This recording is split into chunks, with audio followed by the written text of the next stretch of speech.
Om Swastiastu, Assalamualaikum warahmatullahi wabarakatuh. Perkenalkan nama saya Ica Srianti dengan NIM akhir 046. Di sini saya akan memaparkan tugas akhir saya, yang di mana di sini saya memilih kasus pertama dalam keamanan komputer.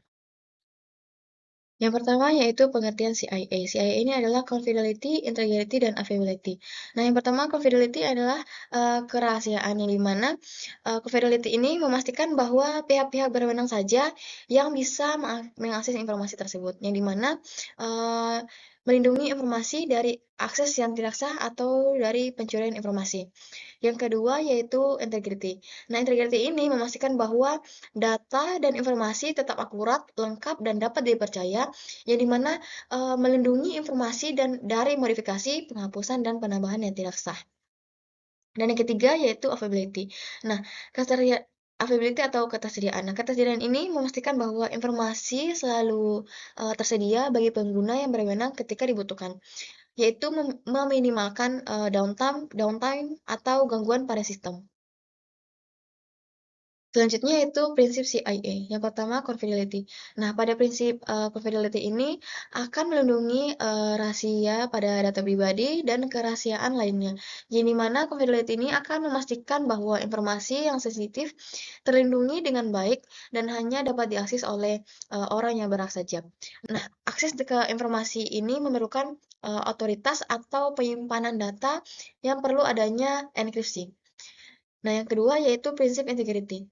Nah, prinsip ini menekan pada integritas informasi, yang dimana informasi ini datanya akurat dan tidak dapat diubah-ubah. Nah, prinsip ini harus mampu mencegah perubahan yang tidak sah sehingga informasi dan data tetap akurat dan dapat dipercaya. Dan yang terakhir yaitu availability. Nah, prinsip ini atau kesediaan ini akan memastikan bahwa aset digital dan perusahaan dapat diakses kapan saja dan dibutuhkan kapan saja. Nah, dengan prinsip ini akan memastikan bahwa sistem akan selalu online online data dan layanan dapat diakses sesuai dengan kebutuhan dan meminimalkan downtime. Yang selanjutnya itu mekanisme kontrol akses. Di sini terdapat tiga mekanisme kontrol akses. Yang pertama itu role based access control, yang dimana sistem ini merupakan mekanisme kontrol akses yang banyak digunakan untuk membatasi akses ke sumber data komputer berdasarkan individu atau kelompok dengan fungsi bisnis yang telah ditentukan. Misalnya tingkat eksekutif, tingkat insinyur, dan lain sebagainya daripada intensitas pada pengguna. Selanjutnya itu rule based access control. Nah, pada mekanisme ini membatasi akses sumber daya komputer berdasarkan aturan yang spesifik. Nah, aturan ini berupa kombinasi atribut dan kondisi lingkungan seperti waktu dan lokasi. Dan yang terakhir yaitu directionary access control. Nah, pada mekanisme ini membiarkan kepada pemilik objek yang dilindungi untuk menentukan siapa yang dapat mengakses objek tersebut.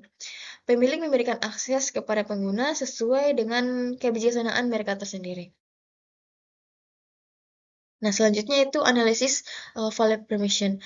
File permission ini adalah pengaturan yang menentukan siapa yang dapat menentukan atau melakukan tindakan tertentu pada file atau directory dalam sistem operasi. Nah, di sini terdapat tiga jenis izin yang umum digunakan. Yang pertama yaitu ada read. Read ini dilambangkan dengan R, yang dimana fungsinya untuk membaca isi file. Yang kedua ada write, yang dilambangkan dengan W. Nah, ini fungsinya untuk mengubah atau menulis sesuatu ke dalam file. Dan yang terakhir ada execute. Nah, execute ini dilambangkan dengan X, yang dimana fungsinya untuk menjalankan file sebagai program.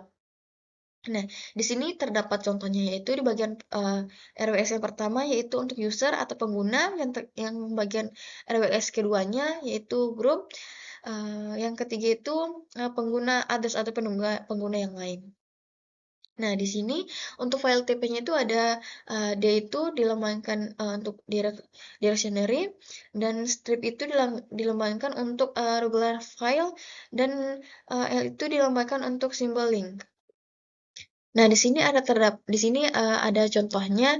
Nah, yang pertama yang ini untuk user, user permission atau pengguna sendiri, di mana, pada on permission ini kita dapat, menulis, dapat melihat ataupun menjalankan programnya.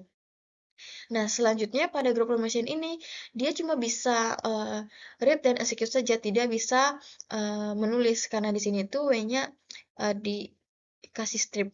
Nah, sama seperti yang other permission, dia ini cuma bisa, ngebaca dan execute saja. Ya, sekian dan terima kasih dari presentasi saya akhiri dengan Om Santi Santi Santi Om. Wassalamualaikum warahmatullahi wabarakatuh.